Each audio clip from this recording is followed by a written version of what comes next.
पहले करेंगे किस तरीके से गोंडा में, जो कि यूपी में स्थित है, वहां पर एक दिल दहला देने वाला हादसा हुआ है। गोंडा जिले के ठठेरपुरवा गांव में सिलेंडर ब्लास्ट में 2 मंजिला मकान जमींदोज हो गया। हादसे में मरने वालों की संख्या अब तक 8 पहुंच चुकी है। धमाका इतना ज्यादा जोरदार था कि बिल्डिंग का एक बड़ा हिस्सा मलबे में तब्दील हो गया। मलबे में कुल 15 लोग दब गए थे। 7 लोगों का इलाज गोंडा के जिला अस्पताल में चल रहा है। कल रात तक 14 लोगों के दबे होने की खबर थी, लेकिन आज सुबह 14 साल के एक बच्चे का शव मलबे से बरामद किया गया है। पुलिस के मुताबिक मलबे से लोगों को ढूंढने का काम पूरा हो चुका है, यानी अब किसी के दबे होने की आशंका नहीं है। सीएम योगी ने हादसे पर खेद व्यक्त किया है और उच्च स्तरीय जांच के आदेश दे दिए।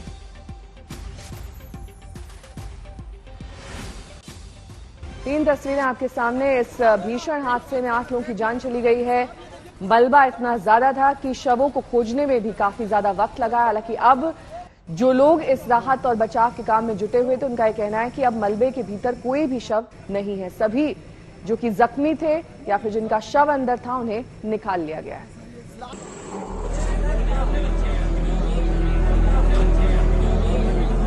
कल तक यहाँ कुछ परिवारों का खुशहाल आशियाना हुआ करता था और आज सुबह पूरा घर मलबे में तब्दील हो चुका है। ईंटों का ढेर लगा हुआ है, सरिये निकल चुके हैं, छत का हिस्सा जमीन पर है, खिड़कियां झूल रही हैं, जहां तहां कपड़े, फर्नीचर और घरेलू सामान बिखरे पड़े हैं। इस बात की गवाही देते हुए कि कल तक यहाँ लोगों का बसेरा हुआ करता था, लेकिन अब सब कुछ जमींदोज हो चुका है। जेसीबी की बड़ी बड़ी मशीनें रात में ही मलबा साफ करने में जुट गई। ये यूपी के गोंडा का टीकरी इलाका है। पुलिस के मुताबिक टीकरी के ठठेरपुरवा गांव में कल सिलेंडर ब्लास्ट हुआ था। धमाका इतना जोरदार था कि 2 मंजिला मकान भरभरा कर गिर गया। मकान के मलबे में 14 लोग दब गए। इनमें अब तक 8 लोगों की मौत हो चुकी है, जबकि 6 लोगों का इलाज जारी है। ये सूचना प्राप्त हुई कि एक सिलेंडर ब्लास्ट के बाद एक मकान की छत वो गिर गई है। तमाम फोर्स को साथ प्रशासन, पुलिस एवं स्थानीय लोगों की मदद से यहाँ पे राहत बचाव कार्य यहाँ पे शुरू किया गया है। इस राहत बचाव कार्य में अब तक 14 लोगों को निकाल लिया गया है। सभी को अस्पताल भेजा गया है, जिसमें कि 7 लोग सकुशल है, इलाज उनका चल रहा है। सिलेंडर धमाका कल रात करीब 11 बजे हुआ। खबर लगते ही पुलिस और प्रशासन की टीम मौके पर पहुंच गई। पुलिस के साथ एसपी अपने लाव लश्कर के साथ पहुंचे, तो आईजी देवी पाटन मंडल भी मौके पर पहुंच गए। घायलों का इलाज जिला अस्पताल में चल रहा है। पुलिस के मुताबिक मलबे से लोगों को ढूंढने का काम पूरा हो चुका है। आज सुबह रेस्क्यू ऑपरेशन में मलबे से 14 साल के बच्चे का शव मिला। अचल श्रीवास्तव, गोंडा, आज तक। और अब बात 6 साल की उस कश्मीरी बच्ची की करेंगे जो एक वीडियो की वजह से सुर्खियों में है। बहुत ज्यादा होमवर्क मिलने से परेशान इस बच्ची ने दरअसल वीडियो बनाकर बड़ी मासूमियत से पीएम मोदी से शिकायत की थी। उस वीडियो का ऐसा असर हुआ कि जम्मू कश्मीर के एलजी ने फौरन शिक्षा विभाग को होमवर्क कम करने का रास्ता निकालने के निर्देश दे दिए और शिक्षा विभाग ने भी होमवर्क का बोझ कम करने की गाइडलाइन जारी कर दी। 6 साल की इस बच्ची ने आज तक से एक्सक्लूसिव बातचीत की है। मुझे बताए बेटा, आपका नाम क्या है? मायरू इरफान। मायरू, मुझे ये बताए जो आप किस स्कूल में पढ़ती हो? Mental circle school. अच्छा, आपने एक वीडियो अपलोड किया था, आपने खुद एक वीडियो बनाया था। क्या बोला था उस वीडियो में आपने? अस्सलाम वालेकुम मोदी साहब। अच्छा, क्यों बोला था मोदी साहब आपने? क्योंकि मुझे ज्यादा क्लासेस होती है और बहुत काम। आपको पता है मोदी साहब कौन है? वो कौन है? पीएम और प्राइम मिनिस्टर। दरअसल माहिरा इरफान नाम है इस बच्ची का। इसका 1 मिनट 11 सेकंड का वीडियो परसों से वायरल हुआ था और इस बच्ची की विनती थी कि उसका होमवर्क कम किया जाए और ऐसा असर हुआ इस विनती का कि जम्मू कश्मीर में होमवर्क और ऑनलाइन पढ़ाई की नई नीति घोषित कर दी गई। जब मैं सुबह उठती हूँ तब 10 बजे मुझे 2 बजे तक होती है क्लास।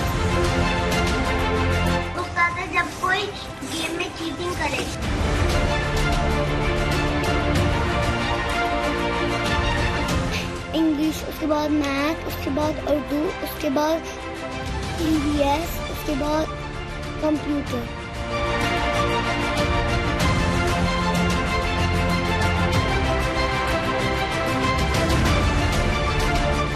छोटे बच्चों को इतना काम क्यों रखते हैं मोदी साहब?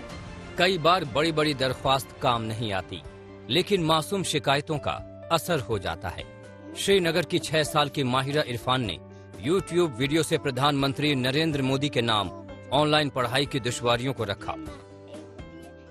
अस्सलाम वालेकुम मोदी साहब, मैं एक लड़की बोल रही हूँ, मैं 6 years old। मैं आपको जूम क्लास की बड़े और छोटा बोल सकती हूँ। छोटे बच्चे जो होते हैं, जो 6 years old होते हैं, उनको ज्यादा क्यों रखते हैं काम मैडम और टीचर? उसने ऑनलाइन पढ़ाई के लंबे सेशंस को लेकर मासूम बच्चों पर पड़ रहे बोझ पर आंख खोली, तो अब जम्मू कश्मीर में 12वीं तक की ऑनलाइन पढ़ाई की नई गाइडलाइन आई है। मुझे जब मैं सुबह उठती हूँ 10 बजे, मुझे दो बजे तक होती है क्लास। एक होती है इंग्लिश, उसके बाद मैथ, उसके बाद उर्दू, उसके बाद EVS, उसके बाद कंप्यूटर। इतना ज्यादा काम रखते हैं बड़ों बच्चों को, जो थे 7, 6, 10। छोटे बच्चों को इतना काम क्यों रखते हैं मोदी साहब? वायरल वीडियो जम्मू कश्मीर के उप राज्यपाल मनोज सिन्हा तक पहुंचा था, जिसके बाद उन्होंने पॉलिसी बनाने का निर्देश दिया था। मनोज सिन्हा के निर्देशों पर स्कूल शिक्षा विभाग ने ऑनलाइन पढ़ाई की नई नीति जारी की। पहली से क्लास 8 तक 30 से 45 मिनट के 2 सेशन से ज्यादा नहीं हो सकते। 9वीं से 12वीं तक के लिए 30 से 45 मिनट के 4 सेशन से ज्यादा नहीं हो सकते। बच्चों की ऑनलाइन लर्निंग कैसे उनके संपूर्ण विकास में रोड़ा न अटकाए और पढ़ाई की जरूरतें पूरी हों, इसके लिए जम्मू कश्मीर स्कूल शिक्षा विभाग ने स्कूलों को कई तरह की हिदायतें भी दी हैं। मासूम माहिरा श्रीनगर के मिंटो सर्किल स्कूल की छात्रा हैं। 2019 में उसके एडमिशन लेने के कुछ दिनों के बाद से ही स्कूलों को ऑनलाइन क्लास चलानी पड़ी है। क्यों बोला था मोदी साहब आपने? क्योंकि मुझे ज्यादा क्लासेस होती है और बहुत काम। प्रधानमंत्री तक माहिरा के संदेश से बच्चों की ऑनलाइन पढ़ाई को लेकर बेहतर गाइडलाइन बनने की जरूरत पर पूरे देश का ध्यान गया है। साथ ही माहिरा इरफान कश्मीर के बदल रहे माहौल की एक दस्तक भी है। उनको ज्यादा क्यों रखते हैं काम? अशरफ वानी, श्रीनगर, आज तक। बात अब CBSE की 12वीं की बोर्ड परीक्षा की करेंगे। पिछले साल भी इस साल की तरह CBSE की 12वीं की बोर्ड परीक्षा नहीं होगी, इसे रद्द कर दिया गया है। लंबे समय से छात्र और अभिभावक इसकी मांग कर रहे थे। दिल्ली समेत कुछ राज्य सरकारों ने भी बोर्ड परीक्षा रद्द करने की मांग की थी।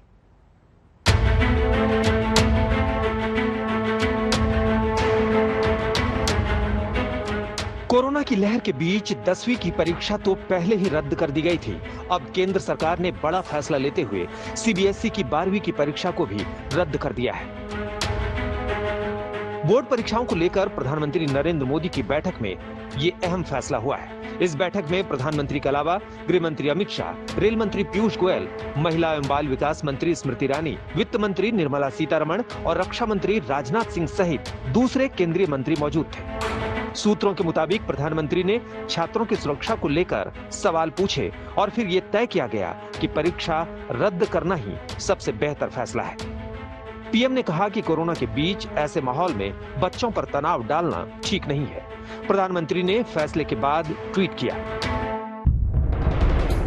भारत सरकार ने CBSE की 12वीं की परीक्षा रद्द करने का फैसला लिया है। लंबे मंथन के बाद हमने वो फैसला लिया है जो छात्रों के हित में है और जो युवाओं की सेहत के साथ साथ उनके भविष्य की भी रक्षा करेगा। 12वीं के बोर्ड के एग्जाम को रद्द करने का फैसला केंद्र सरकार ने ले तो लिया है, लेकिन इन परीक्षा को देने वाले बच्चों, अभिभावकों, शिक्षकों की चिंता इस बात को लेकर है कि बोर्ड के एग्जाम के अंकों के आधार पर ही बच्चों के भविष्य की आधारशिला रखी जाती है। अब देखना यह है कि इन सब की चिंता को ध्यान में रखते हुए केंद्र सरकार क्या बड़ा फैसला लेती है। सरकार के इस फैसले के साथ ही 14,30,000 से ज्यादा बच्चों के सामने से असमंजस खत्म हो गया है।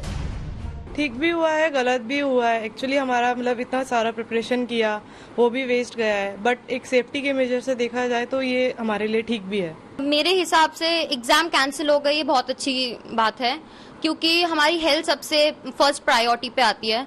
और मैं थैंक करना चाहूंगी जिसने भी एग्जाम कैंसिल करे हैं।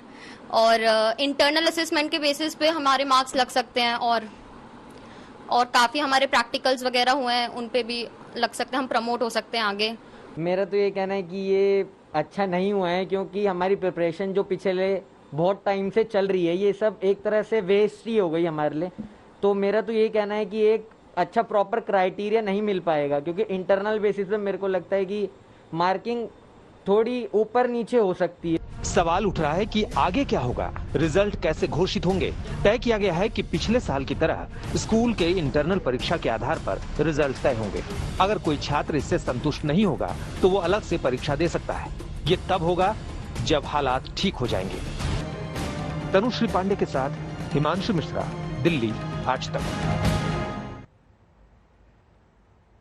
तो केंद्र सरकार ने 12वीं की परीक्षा को लेकर बड़ा फैसला लिया, जिसकी जानकारी ट्वीट द्वारा भी प्रधानमंत्री ने दी। उत्तर प्रदेश में परीक्षा कराने के फैसले पर पुनर्विचार किया जाएगा, क्योंकि अब अलग अलग राज्यों पर फैसला छोड़ दिया गया है। महाराष्ट्र की अगर बात कर ले तो वहां आज इस मामले में फैसला लिया जा सकता है। वहीं अगर गोवा, जहां पर सबसे ज्यादा मामले एक समय में कोरोना के सामने आए थे, वहां परीक्षा पर आज हाई लेवल मीटिंग बुलाई गई है और इस मीटिंग में तय किया जाएगा कि क्या भविष्य होगा छात्रों का। गुजरात 1 जुलाई से 12वीं की परीक्षा यहां पर कराई जाएगी। यहां पर परीक्षा को कंडक्ट किया जाएगा तमाम कोरोना प्रोटोकॉल्स के साथ। वहीं राजस्थान की अगर बात कर ले तो परीक्षा पर कल यहां पर फैसला लिया जाएगा। साथ ही हरियाणा परीक्षा नहीं कराने का फैसला यहां पर हरियाणा सरकार ने ले लिया है। लेकिन उत्तर प्रदेश के डिप्टी सीएम दिनेश शर्मा क्या कुछ कह रहे हैं इस पूरे मामले पर, सुनिए। उत्तर प्रदेश में भी हम 12वीं की परीक्षा को भी हमने द्वितीय सप्ताह जुलाई के, यदि परिस्थितियां सामान्य होती हैं तो कराने का प्रस्ताव रखा है। लेकिन निश्चित रूप में माननीय प्रधानमंत्री जी के जो चिंता है विद्यार्थियों के संदर्भ में, छात्रों के संदर्भ में, सारी परिस्थितियों का पुनर्विचार करने के बाद ही हम, यदि परिस्थितियां सामान्य होती हैं, माननीय मुख्यमंत्री जी के साथ में हम लोग एक बार फिर से बैठेंगे और स्थितियों के आकलन के उपरांत हम परीक्षाओं की तिथि के बारे में आगे हम निर्णय लेंगे। और अब बात मिशन वैक्सीनेशन की करेंगे। आईसीएमआर ने कल दावा किया कि दिसंबर तक पूरी आबादी का टीकाकरण कर लिया जाएगा। आईसीएमआर के मुताबिक अगले महीने या अगस्त की शुरुआत तक इतनी ज्यादा वैक्सीन उपलब्ध हो जाएगी कि रोजाना 1 करोड़ लोगों को टीकाकरण हो सकेगा। अगर अब तक के टीकाकरण अपडेट की बात कर लें तो कल शाम तक 21 करोड़ 83 लाख लोगों को टीकाकरण हो चुका है। 18 साल से 44 साल के बीच 2 करोड़ 13 लाख लोगों को टीका लग चुका है। कल 22 लाख लोगों को टीके लगा दिए जाएंगे। इस तरह का मिशन वैक्सीनेशन, एक तरह का खाका तैयार किया है सरकार ने। By the middle of the year or early part of July or in middle of July or early August, we will have more than enough doses to vaccinate up to 1 crore per day. And we should be able to cover up this little, if you're going from destination A to destination B, if you're traveling by car or by train, sometimes the speed is high, sometimes the speed is slow. So you ultimately want to reach the destination in a limited time. And that is what our purpose is, to cover the entire population by December, which we should be able to do. So you have to have patience. अगली खबर का रुख करेंगे। क्या कांग्रेस नेता नवजोत सिंह सिद्धू गुमशुदा हैं? कल सिद्धू दिल्ली में थे और पंजाब के सीएम अमरिंदर सिंह के खिलाफ मोर्चाबंदी कर रहे थे, लेकिन उन्हीं के इलाके में उनकी गुमशुदगी के पोस्टर लगा दिए गए।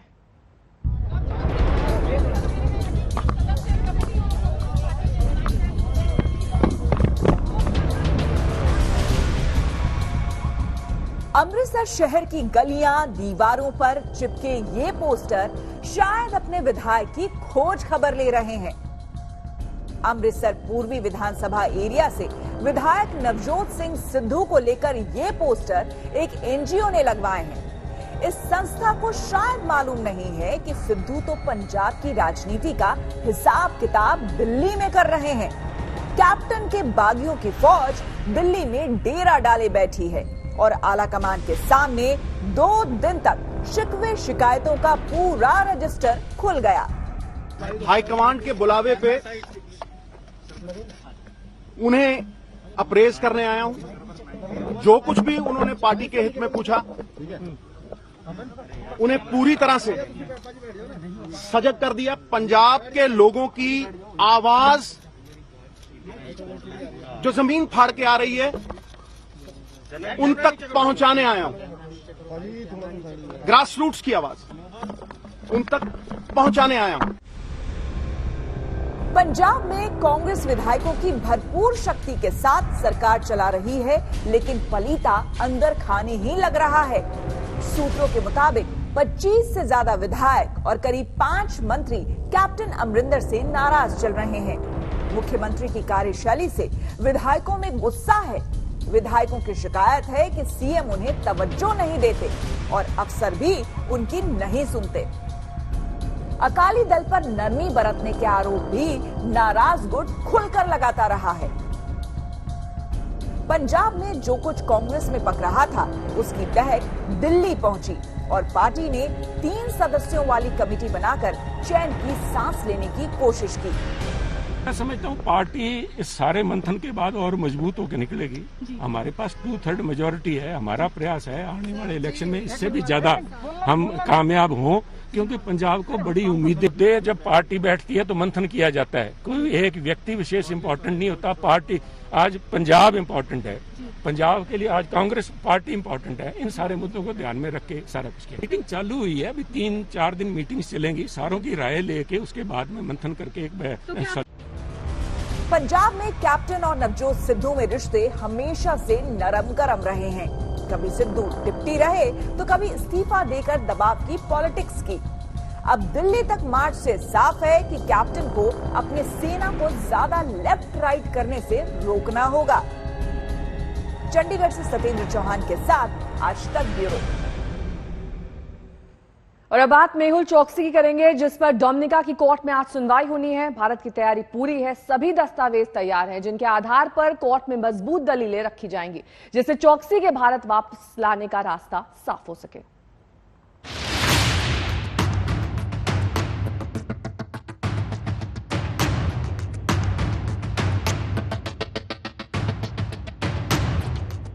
डोमिनिका से मेहुल चौकसी को भारत लाया जा सकेगा या फिर वो डोमिनिका से वापस एंटीगुआ पहुंच जाएगा, ये बहुत बड़ा सवाल है। और इस सवाल का जवाब इसी से मिलेगा कि कैसे भारत मेहुल चौकसी को भारतीय नागरिक साबित करेगा, जिसने भारत से भागकर एंटीगुआ की नागरिकता ली थी। लेकिन आज तक को जो एक्सक्लूसिव जानकारी मिली है, उसके मुताबिक भारत ने मेहुल चौकसी की नागरिकता साबित करने के लिए बड़ी तैयारी की है। इसमें पहली बड़ी बात यह है कि मेहुल चौकसी ने अपनी भारतीय नागरिकता सरेंडर करने की जो प्रक्रिया और पेपर वर्क था, उसे कभी पूरा ही नहीं किया।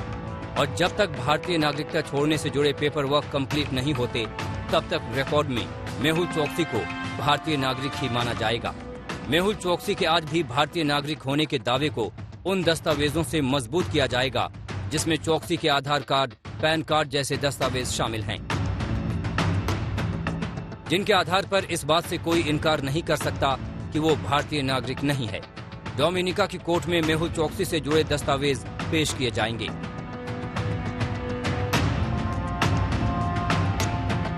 डोमिनिका की कोर्ट में प्रवर्तन निदेशालय वो हल्फनामा भी देगा, जिसमें मेहुल चौकसी के अपराधों का पूरा ब्यौरा होगा। इन दस्तावेजों को दिखाकर कोर्ट में ये दलील रखी जाएगी कि मेहुल चौकसी को तुरंत भारत के हवाले किया जाना चाहिए। मेहुल चौकसी 23 मई को एंटीगुआ से गायब हो गया था, जिसके बाद उसे डोमिनिका की पुलिस ने वहां पर अवैध तरीके से एंट्री करने के आरोप में गिरफ्तार कर लिया था। इसके तुरंत बाद भारत भी भगोड़े चौकसी को वापस लाने के लिए सुपर एक्टिव हो गया। अब कोर्ट को इस बात पर फैसला करना है कि उसे डोमिनिका से भारत भेजा जाए या नहीं। गीता मोहन और मुनीश पांडे के साथ आज तक ब्यूरो। देश भर में अब कोरोना संक्रमण के मामलों में कमी देखी जा रही है, लेकिन नए खतरे के अलार्म भी बजने लगे हैं। एक जिले में एक महीने के अंदर अगर 9,000 के करीब बच्चे संक्रमित हो जाएं तो ये चिंता की बात है। महाराष्ट्र के अहमदनगर में यही हुआ है। ये पूरे देश को सावधान करने वाली खबर है।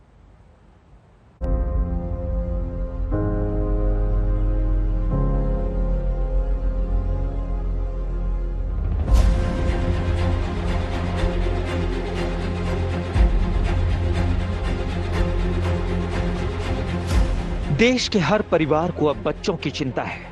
तीसरी लहर का खतरा सामने है और ये डर भी गलत नहीं है कि अब बच्चे कोरोना की चपेट में आएंगे।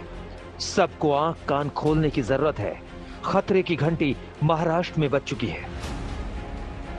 महाराष्ट्र के अहमदनगर जिले में एक महीने के अंदर 8,500 से ज्यादा बच्चे कोरोना पॉजिटिव मिले हैं। यहां अप्रैल में 7,500 से ज्यादा बच्चों में संक्रमण मिला था, यानी 2 महीने में सिर्फ अहमदनगर जिले में ही 16,500 से ज्यादा बच्चे संक्रमित हो चुके हैं। अहमदनगर में कोरोना के जितने केस आए हैं उनमें अप्रैल में 10% और मई में 12% बच्चे हैं। मई में जो 8,500 से ज्यादा बच्चे संक्रमित हुए उनमें 1 साल से कम उम्र के 85 बच्चे, 1 साल से 10 साल के 2,694 बच्चे और 11 से 18 साल के 6,102 बच्चे हैं। अप्रैल महीने में जो है कि बिलो 18 ईयर्स के जो है टोटल 7,607 आए हैं और मई महीने में यानी कि मई में जो है टोटल 8,881 इतने आए हैं। यानी कि number of patients, total patients के अगर परसेंटेज निकाला जाए तो अप्रैल महीने में जो है इट इज़ 9.49% और मई में जो है 11.40% इतना ये अपना टोटल पेशेंट्स के बिलो 18 ईयर्स के है। बच्चों में संक्रमण का ये बहुत बड़ा आंकड़ा है और ये सोचिए कि ये महाराष्ट्र के सिर्फ एक जिले का हाल है और वो भी तब जब दूसरी लहर खत्म नहीं हुई है। हम अहमदनगर शहर से 20 किलोमीटर दूर एक कोविड सेंटर में पहुंचे। यहाँ 52 बच्चे एडमिट हैं। इन सभी में कोरोना के हल्के लक्षण पाए गए थे। बड़ी चुनौती यह है कि बच्चों में संक्रमण के मामले जिस तरह से बढ़ रहे हैं उसमें उनके इलाज के लिए अलग इंतजाम करने होंगे, क्योंकि अभी तो कोविड सेंटर्स में बड़ों के साथ साथ बच्चों को भी रखा जा रहा है। जिनके घर में कोई बड़ा पॉजिटिव है या जो कोविड से सफर कर रहा है उन्हीं के घर में के केसेस मैक्सिमम देखे गए हैं। आपको सभी को पता है स्कूल बंद है, बच्चे बाहर नहीं हैं, तो इनको इन्फेक्शन होने की वजह ज़्यादातर उनके घर के जो मेंबर्स, बड़े मेंबर्स है जो पॉजिटिव है उन्हीं से इनको हो रहा है। पर फॉर्चुनेटली बोलिएगा कि बच्चों में 15 साल के नीचे अभी तक कोई हमारे ध्यान में बहुत सीरियस हुए ऐसे कोई बच्चे नहीं हैं। मैक्सिमम बच्चे 95%, you can say 90 up to 98% बच्चे आइदर असिम्टोमेटिक है, मतलब जिनको कोई लक्षण नहीं है, सिर्फ उनके घर के कोई पॉजिटिव थे तो रिपोर्ट में वो पॉजिटिव आ गए, या फिर वो माइल्डली असिम्टोमेटिक है जिसमें हम देखेंगे जैसे हल्का सा बुखार है, सर्दी है, खांसी है, गले में खराश है, कभी तो उल्टी है या लूज मोशन है, ऐसे माइल्ड सिम्टम्स है जो कि घर पे ही सादी दवा से ठीक हो गया है सभी। और बहुत ही कम % बच्चों में सांस लेने में थोड़ा दिक्कत हो रहा है तो ऑक्सीजन की ज़रूरत गिर रही है, उनको एडमिट करके वो ठीक हो जा रहे हैं। तो फॉर्चुनेटली टिल डेथ मैंने कोई मॉर्टेलिटी अभी तक देखी नहीं है। राहत की बात सिर्फ ये है कि जिन बच्चों में संक्रमण हुआ है उनमें सीरियस केस ना के बराबर है। ज्यादातर बच्चों में कोई लक्षण नहीं है या फिर हल्के लक्षण है, लेकिन इसे हल्के में नहीं लिया जा सकता है क्योंकि महाराष्ट्र में जुलाई अंत और अगस्त की शुरुआत में तीसरी लहर का खतरा बताया जा रहा है। अहमदनगर जैसे जिले अलर्ट कर चुके हैं। महाराष्ट्र में पीडियाट्रिक टास्क फोर्स बन चुकी है। पीडियाट्रिक कोविड बेड 600 से बढ़ाकर 2,300 किए जाएंगे। करीब 6,300 पीडियाट्रिशियंस को बच्चों में कोरोना के इलाज के लिए तैयार किया जा रहा है। एक्सपर्ट्स ने मॉनसून से पहले बच्चों को फ्लू का टीका लगाए जाने की सलाह दी है, जिससे संक्रमण की स्थिति में बच्चों की हालत सीरियस ना हो। बच्चों में संक्रमण के मामले लगातार बढ़ रहे हैं, इस बात से कोई इनकार नहीं कर सकता। ये परिवारों के लिए परेशान करने वाली बात है। महाराष्ट्र में ऐसे परिवार भी हैं जहां 4 बच्चों में 3 बच्चे कोरोना पॉजिटिव मिले हैं। 3 बच्चे, तीनों बच्चों को भी हुआ था, लेकिन 2 दिन के बाद ही उनमें नॉर्मलसी आ गई थी। जो डॉक्टर ने जो प्रेस्क्राइब विटामिन्स बोले वो हमने उनको दिया, एकदम सब कुछ नॉर्मल था। सारे हमारी पूरी फैमिली एसिम्प्टोमेटिक थी और बच्चे भी उसमें एसिम्प्टोमेटिक थे। हमें एडमिट किया गया, हम लोग करीब 13 या 14 दिन अस्पताल में थे और सभी बच्चे 13-14 दिन थे या सिर्फ आपको ज्यादा दिन रहना पड़ा? नहीं, हम सभी मेरे ख्याल से 13-14 दिन थे और सिर्फ पहले 2 या 3 दिन तक ये हमें महसूस हो रहा था कि हम बीमार हैं। उसके बाद मेरे ख्याल से एकदम नॉर्मल सी आ गई थी, लग नहीं रहा था कि हम बीमार हैं। लेकिन सिर्फ महाराष्ट्र की बात नहीं है, बच्चों को बचाने के लिए पूरे देश को कमर कस लेनी चाहिए, क्योंकि तीसरी लहर से पहले ही दूसरी लहर में बच्चे ज्यादा संक्रमित हो रहे हैं। जब पहली लहर आई थी तो बच्चों के कोरोना टेस्ट में 4% बच्चे पॉजिटिव मिल रहे थे। दूसरी लहर में यह आंकड़ा बढ़कर 10% तक पहुंच गया। महाराष्ट्र, राजस्थान, कर्नाटक, दिल्ली, यूपी, उत्तराखंड और तेलंगाना जैसे राज्यों में बच्चों में संक्रमण के ज्यादा मामले दूसरी लहर में ही पाए गए हैं। आगे तीसरी लहर का बड़ा डर है और आईसीएमआर की अपनी स्टडी के मुताबिक 20 से 22% बच्चों पर वयस्कों की तरह ही संक्रमण का खतरा है। बच्चों में परसिस्टेंट फीवर है, रैश है, ब्लीडिंग हो की टेंडेंसी है, स्किन पे ब्लीड हो रहा है, एकदम से सांस बढ़ रहा है, तो उसमें ये multi system inflammatory disorder of children को हमें याद रखना चाहिए। और इसके इलाज जो है इसका बहुत कठिन नहीं है, लेकिन टाइमली इलाज है और तरीके से जल्दी से इलाज होना चाहिए और इमरजेंसी सिचुएशन की तरह ये प्रेजेंट करता है। एक्सपर्ट्स का कहना है कि बच्चों में संक्रमण ने अभी गंभीर रूप नहीं लिया है, लेकिन इस पर नजर रखनी होगी। इसे हल्के में लेने की भूल नहीं करनी चाहिए, क्योंकि वायरस अभी भी अपना रूप बदल रहा है और इसी से बच्चों को खतरा है। पंकज खेलकर, अहमदनगर, आज तक।